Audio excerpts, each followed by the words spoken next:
নমস্কার বন্ধুরা, আজকের রেসিপি হলো পটল সুন্দরী। পটলের এক সম্পূর্ণ নিরামিষ রেসিপি। পটলের এই রেসিপিটা বাড়িতে বানালে বুঝতে পারবেন যে কতটা টেস্ট হয়। নিরামিষ দিনে পটলের এই রেসিপিটা একদম অসম্ভব সুন্দর একটা রেসিপি। গরম ভাতের সাথে দুর্দান্ত এক রেসিপি। চলুন বন্ধুরা, রেসিপিটা দেখে নেওয়া যাক। প্রথমে এখানে আমি 4টে পটল নিয়েছি। পটলের এই যে খোসাটা এভাবে ছুরির পিছন দিয়ে ভালোভাবে আমি চেঁচে নিচ্ছি, তাহলে পটলের খোসাগুলো একদম পুরোপুরি মানে চলে আসবে, মানে একদম পুরোপুরি চাচা হয়ে যাবে একদম। দিয়ে পটলটাকে আমি ধুয়ে নেব। পটলটা ধুয়ে পরিষ্কার করে নিয়েছি। 4টে পটলেই আমি ছালটাকে ছাড়িয়ে নিয়েছি। এরপরে এভাবে দুদিকটা কেটে নিয়ে ফেলে দিয়ে মাঝ বরাবর একটা কেটে নেব। মাঝ বরাবর পটল ভাজা যেভাবে কাটি সেভাবে কেটে নেব। তারপরে পটলের গাটাতে চেরা লাগিয়ে দেবো। প্রত্যেকটা পটলই এই গাটাকে চেরা লাগিয়ে দিতে হবে, এতে করে পটলটা দেখতেও খুব সুন্দর লাগবে। আর পটলটা ভালোভাবে একদম ভেতর পর্যন্ত একদম সেদ্ধ আর ভাজা দুটোই সুন্দরভাবে হবে। এখন আমার পটলগুলো খুব ভালোভাবে চেরা লাগানো হয়ে গেছে। এরপরে আমি পটলের এই যে ভেতরের বীজটা আছে, এটা ছুরি না, আমি এটা চামচ নিয়েছি। চামচের পিছন দিকটা দিয়ে এটা ভালোভাবে খুলে নিচ্ছি। একটু সাবধানে করবেন যাতে করে না পটলটা ভেঙে যায়, সেইভাবেই করবেন। তবে পটলের বীজটা ফেলে দেব না, পটলের বীজটা রান্না করে নেব। এখন আমি এই পটলের ভেতরটাকে একদম পুরোপুরি পরিষ্কার করে নিচ্ছি। তার কারণ বীজ আমাদের অনেকে ভালো লাগে না, সেক্ষেত্রে একটু পুর দিয়ে দিলে খেতে অনেক টেস্ট হয় পটলের। এখন আমি মশলাটা আপনাদেরকে দেখিয়ে দিচ্ছি কি কি লাগবে। এখানে আমি নিয়েছি এই চিনে বাদামটা, এটা ভাজা বাদাম, এটা রেখে দিলাম। এরপরে আমি এখানে গোটা জিরে হাফ টেবিল চামচ, মৌরি হাফ টেবিল চামচ নিয়েছি। আর এখানে নিয়েছি ধনে, গোটা ধনে হাফ টেবিল চামচ। আর এখানে দুটো শুকনো লঙ্কা, আর নিয়েছি এখানে গোটা গোলমরিচ। তবে এগুলো একটু ড্রাই রোস্ট করে নিতে হবে, তারপরে বাদামটা দিয়ে গুঁড়ো করতে হবে। তবে ঝালের পরিমাণটা মাথায় রেখে আপনারা শুকনো লঙ্কা আর এখানে যে গোলমরিচ আছে ওটা দেবেন। এখন আমার ড্রাই রোস্ট করা হয়ে গেছে। এরপরে ভাজা বাদামটা দিয়ে এটা একটা ভালো করে গুঁড়ো তৈরি, মানে ডাস্ট তৈরি করে নেবো। দেখতে পাচ্ছেন একদম খুব সুন্দর একটা গুঁড়ো তৈরি হয়ে গেছে এই মানে মশলা আর বাদামের। এটা হচ্ছে এটার মশলা, তাই এই মশলাটা এক সাইডে রেখে দেব। এরপরে আমি এখানে 4 টুকরো নিয়েছি পনির। 4 টুকরো পনির নিয়েছি, আপনারা চাইলে ছানাও নিতে পারেন, এখানে ছানা নিলেও ভালো হবে। তবে পনিরটাকে আমি হাত দিয়ে আগে প্রথম এভাবে ভেঙে নিচ্ছি। তার কারণ ভেঙে নিতে হবে, কারণ এটা পনিরটাকে মাখতে হবে ভালোভাবে। এখানে আমি দিয়ে দিচ্ছি স্বাদ অনুযায়ী লবণ দিয়ে দেব পনিরটা মাখার জন্য, এটাই আমি পুর বানাবো আর কি। এরপরে আমি এর মধ্যে দিয়ে দিচ্ছি 2 টেবিল চামচ বেসন, যাতে করে পনিরটা মানে খুলে না যায় পটল থেকে। আর দিয়ে দিচ্ছি এই যে মশলাটা, বাদাম আর জিরে, ধনে, শুকনো লঙ্কা, মৌরি আর হচ্ছে গোলমরিচের যে আমি মশলাটা গুঁড়ো করে রেখেছিলাম ওটা দিয়ে দিলাম।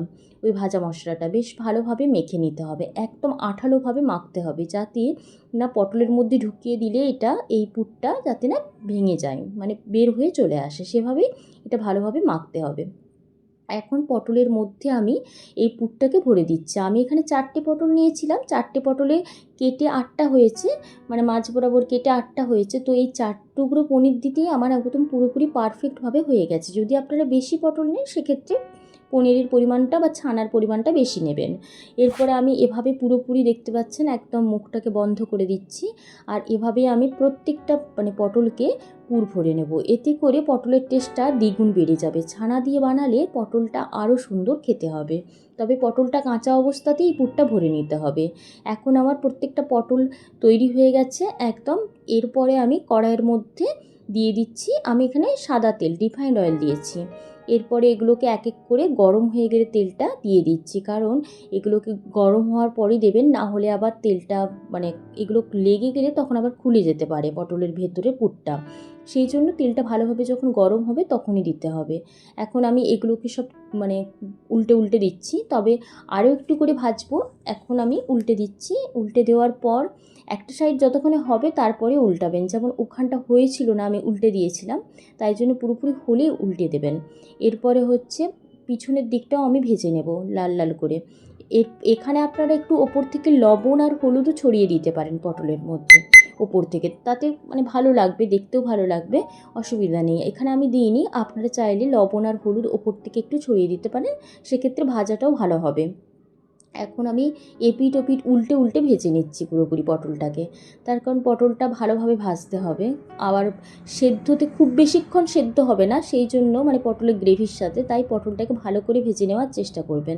এখন আমার পটলগুলো ভাজা হয়ে গেছে। এরপরে আমি পটলগুলোকে তুলে নিচ্ছি এক এক করে একটা পাত্রের মধ্যে। দেখতে পাচ্ছেন পটলগুলো এখন দেখতে কত সুন্দর হয়েছে, আর গরম ভাত ডালের সাথে এভাবেই পটল ভাজা দিতে পারেন, তো এটাও দারুণ লাগবে খেতে। আমরা ডাল ভাতের সাথেও পটল ভাজা খেতে ভালোবাসি, তো এভাবে যদি পটল ভাজা তৈরি করে দেন তাহলেও খুব সুন্দর লাগবে। পটলগুলো আমার পুরোপুরি ভাজা হয়ে গেছে। এরপরে আমি একটা পাত্রের মধ্যে সব তুলে নিয়েছি।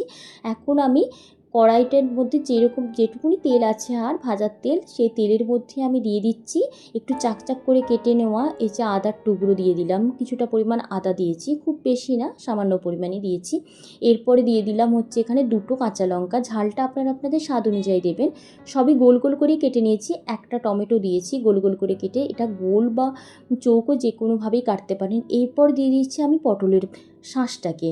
পটলের শাঁসটাকে ভেজে নিলে না পটলের শাঁসের গন্ধটা অনেকটা সুন্দর থাকে, মানে অতটা গন্ধ লাগে না, কাঁচা গন্ধটা লাগে না। আর দিয়েছি এখানে কাজু আর কিশমিশ। কাজু হচ্ছে আধ ভাঙা কাজু দিয়েছি 8 পিসের মতো, আর কিশমিশ দিয়েছি 10 পিসের মতো।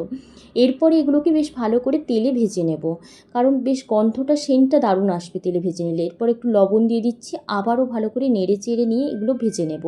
ভেজে নেওয়ার পর এগুলোকে আবার একটু সেদ্ধও করে নিতে হবে। ভালো করে নেড়ে চেড়ে নিলে এই গ্রেভিটা দুর্দান্ত খেতে হয়। যদি এভাবে গ্রেভিটা বানানো হয় তো এর স্বাদ কয়েক গুণ বেড়ে যায়, গ্রেভির স্বাদ। এরপরে আমি একটু নেড়ে চেড়ে নিলাম।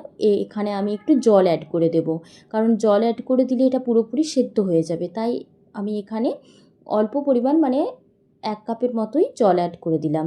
1 কাপের মতো জল অ্যাড করে এটাকে ভালোভাবে সেদ্ধ হতে দেবো। যতক্ষণ না এই জলটা শুকিয়ে যাচ্ছে ততক্ষণ পর্যন্ত এটা আমি সেদ্ধ হতে দেবো। জলটা শুকিয়ে গেছে, এখন আমার এটা হয়ে গেছে। এরপর এটাকে আমাকে ঠান্ডা করে নিতে হবে। ঠান্ডা করে নেওয়ার পর এটা মিক্সির জারে আমি দিয়ে দিলাম। মিক্সি জারে দেওয়ার পর একটু ঠান্ডা করে নিয়েছি। করে নেওয়ার পর এটা একটু জল দিয়েছিলাম, দিয়ে ব্লেন্ড করে নিয়েছি। এরকম একটা স্মুথ পেস্ট তৈরি হয়ে গেছে। এরপরে আমি কড়াইয়ের মধ্যে দিয়ে দিচ্ছি 2 টেবিল চামচের মতো সাদা তেল, মানে রিফাইন্ড অয়েল দিয়ে দিলাম। আর দিয়ে দিচ্ছি এখানে 1 টেবিল চামচের মতো ঘি দিয়ে দিলাম। 1 টেবিল চামচ ঘি দেওয়ার পর ঘিটা দিয়ে খুব বেশি গরম করার দরকার নেই। এখানে দিয়েছি 2টো দারুচিনি আর মানে স্টিক ছোটো ছোটো, আর দিয়েছি 4টে লবঙ্গ আর 2টো এলাচ। দিয়ে একটু যখনই সেন্ট চলে আসবে তখনই আমি দিয়ে দেব এই যে দিয়ে দিলাম মশলাটা, মানে গ্রেভির যেটা তৈরি করেছিলাম টমেটো, আদা, কাঁচা লঙ্কা দিয়ে আর ওই পটলের শাঁস দিয়ে। এরপরে মিক্সি ধোয়া জল দিয়ে লবণ দিয়ে একটু ভালো করে কষিয়ে নেব।